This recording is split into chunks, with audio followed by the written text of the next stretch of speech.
인구 절벽 시대, 이 병력 자원 급감이라는 현실이 코앞에 또 다가왔는데 이런 가운데 우리 군이 새로운 또 선택지를 만지작거리기 시작했습니다. 자, 보면은 지난해 9월에요. 안규백 국방부 장관이 한 기자간담회를 통해서 이런 얘기를 밝혔습니다. 현역 군인 35만 명을 유지하되 비전투 분야 전부 아웃소싱. 그러니까 아웃소싱 인력으로 한 15만 명을 더해서 50만 대군을 유지하겠다 이렇게 밝혔는데 자, 그러니까 전투 부대는 현역으로 유지를 하고 감시와 수송 같은 뭐 이런 비전투 분야에서는 군무원을 포함해서 민간 인력과 상비 예비군 등 한 15만 명을 투입해서 이제 한 50만 대군으로 꾸려보겠다라는 건데 아니 이 아웃소싱 이 말이 아니 기업에서나 쓰는 말인 줄 알았는데 그러니까 군대까지 외주를 주겠다 이런 건가요?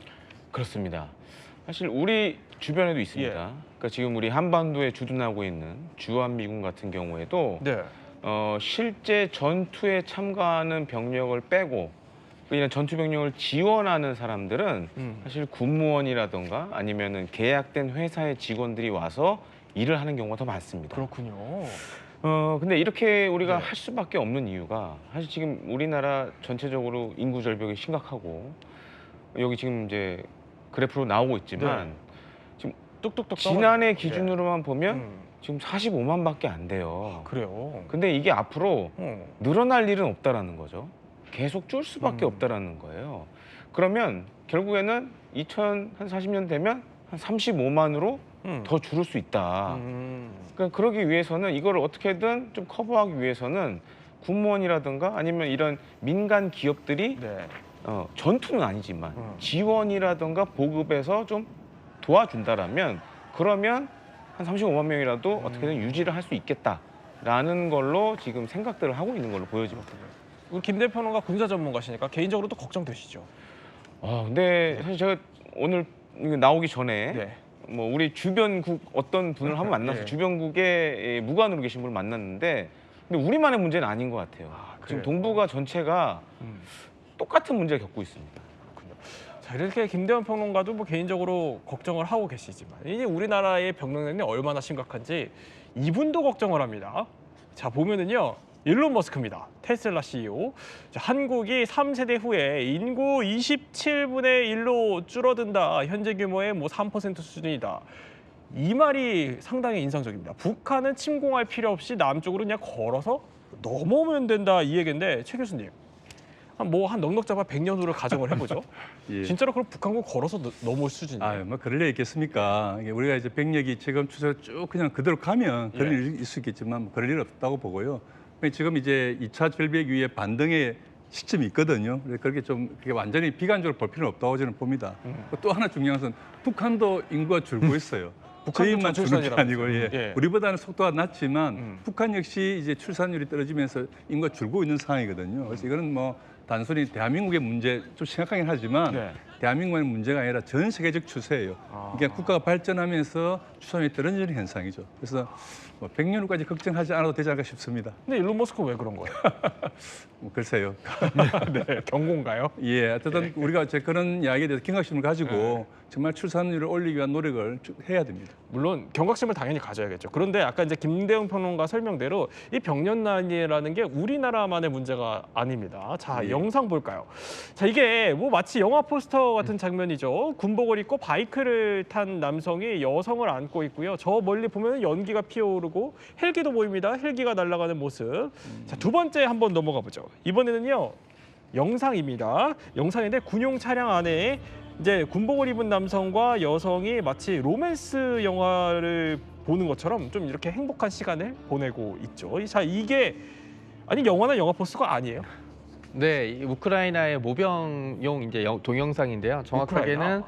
이제 제3 독립 돌격여단의 이제 소속의 이제 부대 병사들이 보여주는 일종의 영상 같은데 핀업걸이라고 부르는데 핀업걸이 뭐냐면 제2차 세계대전 때 미군이 사용했던 일종의 어떤 여자들의 이제 이미지 같은 건데 되게 성적인 이미지를 강조한 그러니까 밀떡들이 많이 보는 건 이제 폭격기 기수에 이제 약간 그렇게 비키니 차림의 여성을 그려놓는다든지 아니면 관물대 우리도 마찬가지였는데 헬멧 화이버 안에 이렇게 그 약간 그런 여성들 사진을 머리에다 넣고 다녔던 그런 적이 있었거든요. 그런 식의 이제 약간 형적인 이미지를 좀 보여주면서 약간 긴장감을 누그러뜨리는 용도로 쓰는데 우크라이나에서는 이제 전쟁이 장기화돼 얼마 전에 독소 전쟁 기간보다 늘어났고 우리 한국 전쟁 기간보다도 네. 늘어났거든요. 그러니까 네. 이제 장기간 전쟁이 벌어지면서 초반에는 애국심이라든지 이런 걸로 자원 입대한 병사도 많았고 그다음에 나라를 지키겠다는 이런 마음이 있었지만 전쟁이 길어지면서 어떤 염증이라든지 아니면 그래도 전쟁이 길어지면서 죽을 확률이 높아지니까 그 우크라이나 신임 국방부 장관이 이제 의회에서 한 얘기에 따르면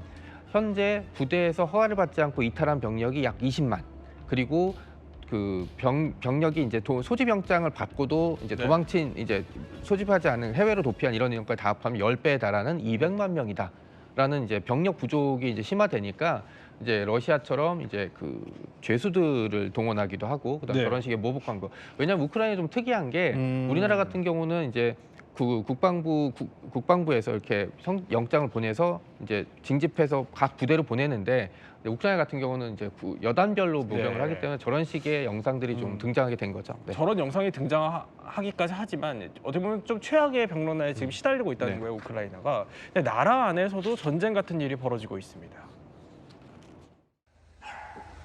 군복을 입은 남성들이 문을 잡고 버티는 남성을 질질 끌고 나옵니다. 소리치며 저항해보고 남성의 지인까지 나섰지만 군인들은 남성을 차에 태우고 떠납니다. 또 다른 남성은 군인 4명에게 팔과 다리를 모두 붙잡힌 채 승합차에 실렸습니다. 강제 징집의 여론이 악화되는 가운데 일부 지역에선 반대 시위까지 열리고 있습니다. 이 전쟁은 지속되는데 병력 모집은 어렵고 그렇고 또 시민들의 반발까지 거세지다 보니까 뭐 그야말로 사면초가가 아닌가 싶습니다. 지금 우크라이나 상황이요. 그런데 의외의 장소에서 병력을 충원했다고요? 그렇습니다. 이제 앞서 영상에서 보셨다시피 예. 지금 우크라이나 같은 경우에는 병력이 부족이 심각해지고 있어요. 그래서 이제 해외로 도피한 사람들도 있고 하니까 저렇게 막 끌려가죠, 사실상. 네. 그러다 보니까 사실 이건 뭐 우크라이나만 한 건 아니에요. 이전에 과거의 전사들을 보면 이런 사례가 종종 있었는데 예를 들어서 지금 형무소에서 형을 살고 있는 사람들 이런 네. 사람들을 일종의 사면을 어. 조건으로 군입대를 하라는 그런 것들도 나오고 있습니다. 그래서 실제로 24년도에 네. 이 젤렌스키 대통령이 자녀 형기 3년 미만의 수감자를 대상으로 군복무 형태의 가석방 제도를 도입하는 내용의 법안에 서명을 하기도 군복무를 했고요. 하는 조건으로. 예, 그렇습니다. 사실 미국도 그런 게 있어요. 형무소 갈 거야? 아니면 군대 입대할 거야? 이런 식으로 물어보는 경우도 있고 또 한 가지로는 이 우크라이나 법무부에 따르면은 여자 죄수들 가운데서도 이렇게 자원 입대를 한 사람도 있다라고 합니다. 그리고 그 전에 사실 이제 우크라이나전에서 많이 논란이 됐던 예. 이 러시아의 민간 군사 기업 바그너 그룹도 상당수가 이 죄수 출신들이 있었어요. 아, 그렇군요. 그래서 그런 사람들이 용병으로 활동을 하기도 했고 또한 전장에서 굉장히 많은 논란을 일으켰습니다. 그리고 지금 러시아군이 겪는 네. 문제 중에 하나도 이제 그런 죄수들이 많다 보니까 군 사기나 이런 데도 영향을 주고 있어요. 어떤 논란이요?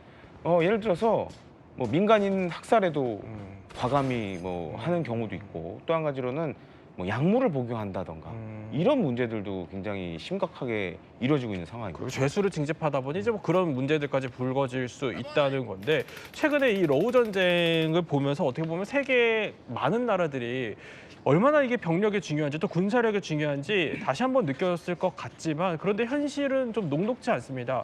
천조국, 그 세계 최강의 예. 미국마저도 지금 모병난에 시달려요? 예, 뭐 최근에 좀 좋아졌지만 예. 2, 3년 대단히 심각했습니다. 그래서 엄청난 돈을 투입해서 좀 현상을 유지하고 있는 편입니다. 이게 이제 미국이 복지가 최고거든요. 수당도 많고 급여도 높은데 왜 병력이 충원이 안 되냐면 미군의 경우는 전투 지역에 배치가 돼요. 미군 중에서 한 15%는 해외 파병을 갑니다. 그리고 대부분의 장병들은 한 번 정도는 다 해외 파병을 해야 돼요. 네. 근데 어디나 전선이 될 수 있습니다. 어디나 반미 세력이 테러 공격할 수 있거든요. 그래서 뭐 다치기도 하고 심지어 목숨 잃기도 합니다. 설령 무사히 살아오더라도 그 트라우마가 남는 거죠. 네. 그래서 그런 것들이 대단히 큰 이제 장애가 돼서 많이 오지 않고요. 또 요즘 젊은이들이 뭐 해외 가서 고생한다는 걸 그렇게 좋아하지 않는 것 같습니다. 그래서 전 세계적으로도 이런 어떤 그 친구와 가족을 떠나는 일을 기피하고 이게 나의 인생의 어떤 유해가 아니냐 이런 식의 생각을 하는 것 같아요. 그런 것들이 네. 쌓여서 정말 미국마저도 모병이 어려운 이런 상황입니다. 그러니까 미국마저도 이렇다 보니까 세계 각국에서는요 지금 아니 병력이 너무 부족하다라면서 기상천외한 방법들로 동원을 또 하고 있다고 합니다. 이러면 저희가 준비를 해봤습니다. 전쟁보다 힘든 병사 모집 대작전. 자, 하나씩 살펴보죠. 자, 그 첫 번째 키워드 확인하기 전에 일단 영상부터 볼게요. In über 90 Städten sind Menschen auf der Straße und demonstrieren gegen die Wehrpflicht. Das sind Schulkomitees, das ist alles von den Schülern geplant. 자, 독일로 가보죠. 이 독일의 함부르크인데요. 10대 학생들이 거리로 나섰습니다. 손에 든 팻말에 뭐라고 적혀 있냐면 병역 의무화 반대 이렇게 써 있다는 겁니다. 이게 독일 정부가요 최근에 징병제 부활을 추진하려고 하는데 이거 받아들일 수 없다 이러면서 반발을 한 겁니다. 독일이 지금 아니 유럽 대부분이 그 폐지했던 징병제 이거를 꺼내든 거예요? 맞습니다. 근데 사실 독일은 그러니까 통독이 되기 전에 예. 서독 같은 경우에는 징병제를 했었어요. 그러다가 베를린 장벽이 무너지고 이제 통일 독일이 되면서 이거를 이제 모병제로 전환하게 됩니다. 근데 그때만 해도 네. 다들 그렇게 생각했죠. 유럽에서 더 이상 전쟁이 없을 것 같은데? 라고 생각을 많이 했습니다. 그러니까 이제 모병제로 전환한 거예요.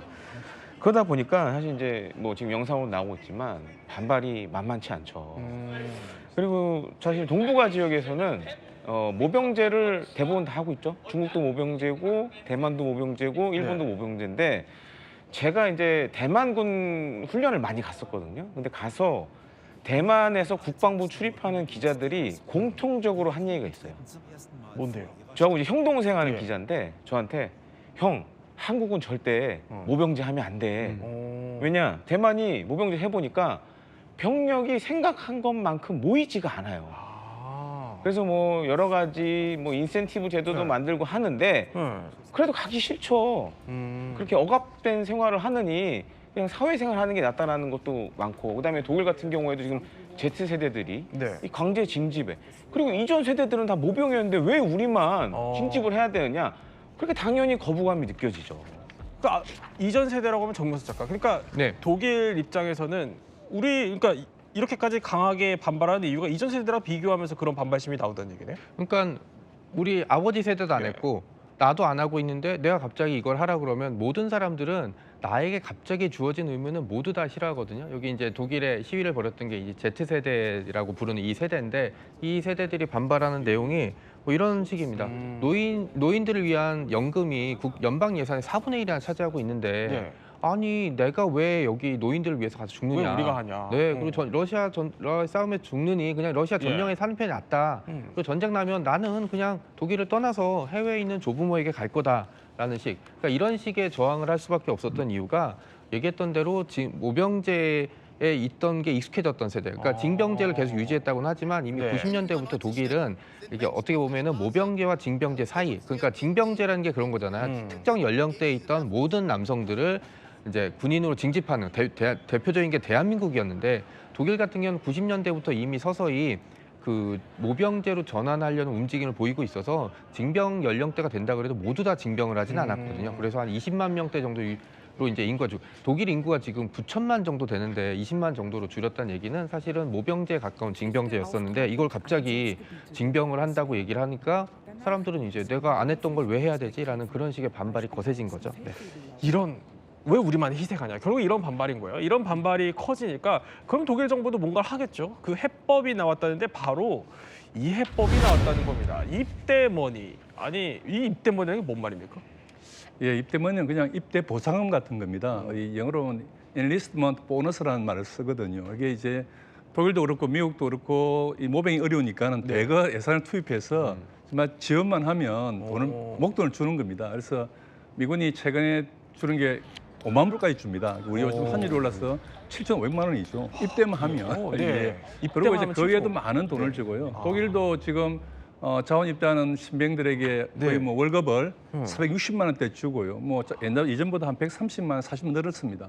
게다가 또 이 독일은 운전면허 비용이 많이 드는데 이것도 한 600만 원 드는데 이것도 지원해 줍니다. 심지어 자격수당도 주거든요. 자격증에 따라서 돈을 줍니다. 그러니까 내가 뭐 다른 자격증, 뭐 컴퓨터 자격증이나 AI 자격증 또 돈을 줘요. 그러다 보니까 10대 신병이 장교보다 급여가 더 많아지는 그 역전 현상이 발생하는 겁니다. 예, 그 정도로 좀 어떻게 하면 열심히 돈을 많이 줘서 많이 뽑으려고 하는 그런 노력을 하고 있는 거죠.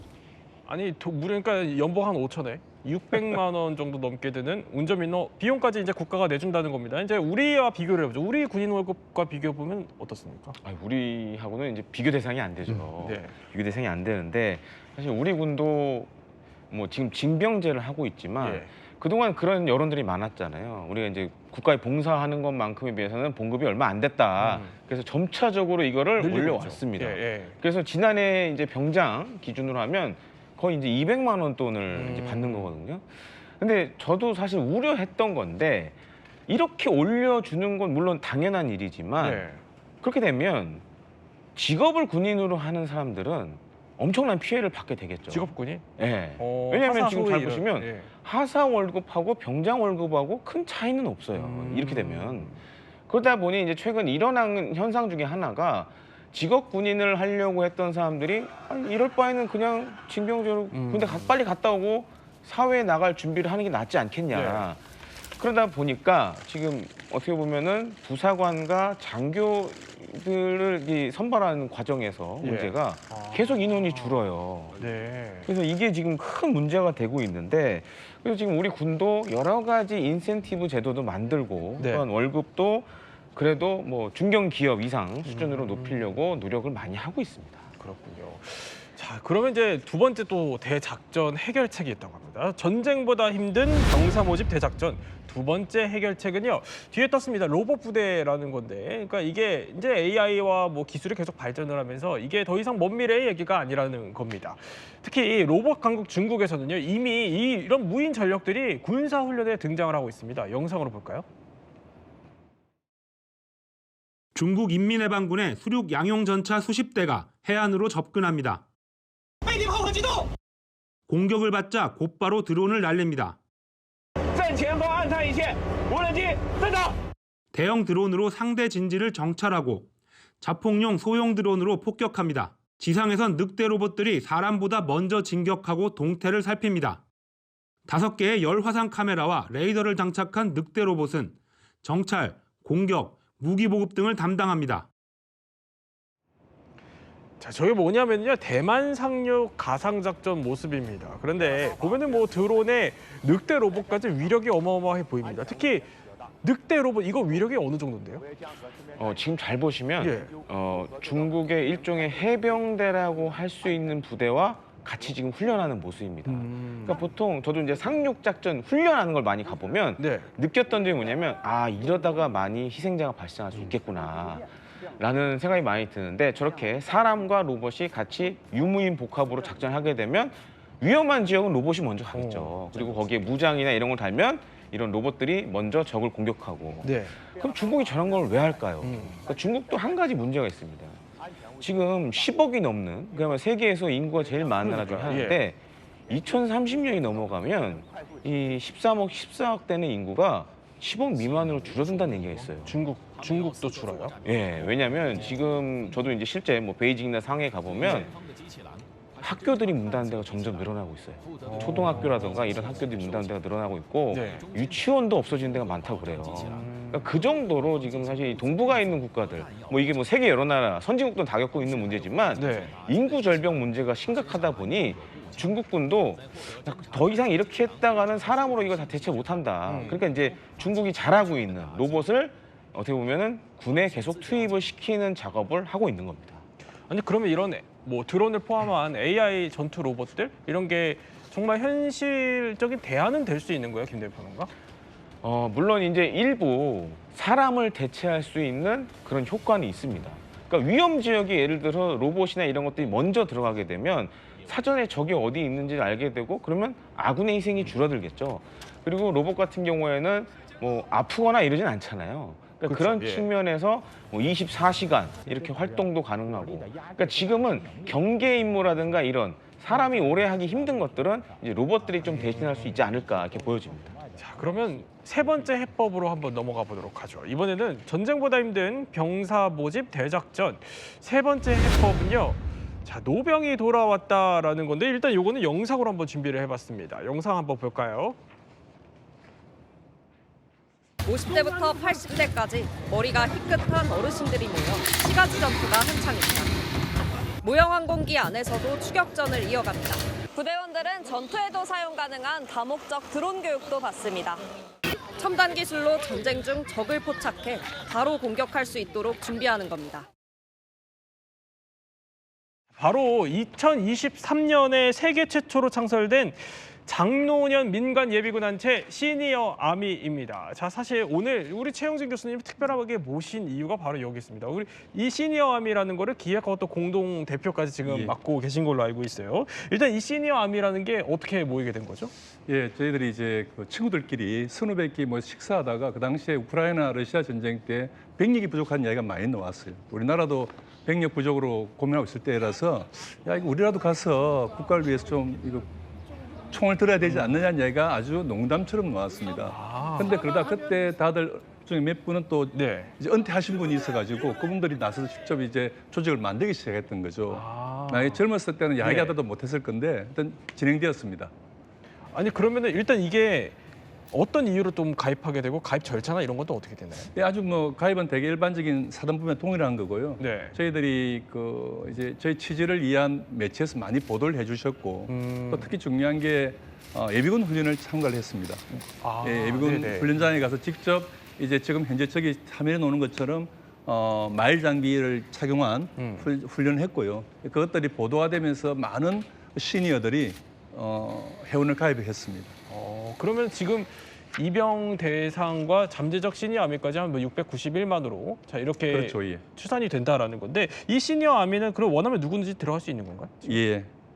물론 이제 대부분은 50대에서 한 70대까지 평균 나이는 60대 초반입니다만 아주 다양한 계층이 있고요. 특히 이제 70대, 80대 분도 계십니다. 근데 그분들이 뭐 젊은 친구도 훨씬 더 강건합니다.